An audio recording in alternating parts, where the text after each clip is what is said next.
मनीष जीवनटा केते विचित्र। गोटे पटे कोरोना भली महामारी लोकों जीवनर गतिपथ बदलाई देथिबा बेले अन्यपटे बळी जाउछि मनीषर भयंकर व्याधि। गंजाम पोलसरा ब्लॉक करातली गाँवर बाबुला भूइयाक एकमात्र झियो लक्ष्मी 10म श्रेणी रे पाठ मध्य पढ़ुछंती। बापा जणे प्रवासी श्रमिक हेले एबे परिवार उपरे कଳାର पहाड़ माड़ी जाइछि।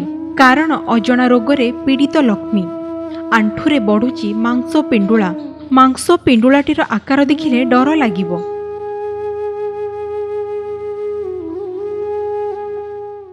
गभीर बिंधा छिटिया होउछि। आमर गरीब लोक मो बापा जमा देखिबारे सरकारी साहाय्य मिलबा ऑपरेशन आ चिकित्सा होई परिबा। कोरोना पाई लक्ष्मीर बापा एबे घरे, रोजगार भी नाही। एपरि स्थले झियो लक्ष्मीर एही अजणा रोग बोझ उपरे नलिता बिड़ा सदृश पालटिछि। केमिति बंचाइबे झियोर जीवन चिंतारे लक्ष्मीक परिवार डाक्तरखानारू डाक्तरखाना बुली बुली हार मानि सारिलेनी, हेले सुस्थ होई पारुनी झियो। झियर असुविधा करियो नुगो झियर कुआर साज गले सरकारी साज गले सच्चा करी देखी गोड़ चिकित्सा कर चारिआडे देखेलु कोड़े देखेलेनी कि सरपंच को आम लोग कहलु कोड़े किसी कहलेनी।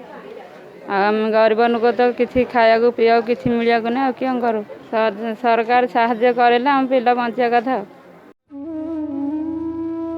सरकारी सहायता अपेक्षा लक्ष्मीक परिवार राज्य सरकार दृष्टि आकर्षण करिले लक्ष्मी रोगमुक्त हेबा सह परिवार खुशी फेरी आसंता बोली कोहबरा कंठरे कहिसंती परिवार लोक। गंजाम जिला आस्कारू अक्षय महाराणा, कोणार्क न्यूज।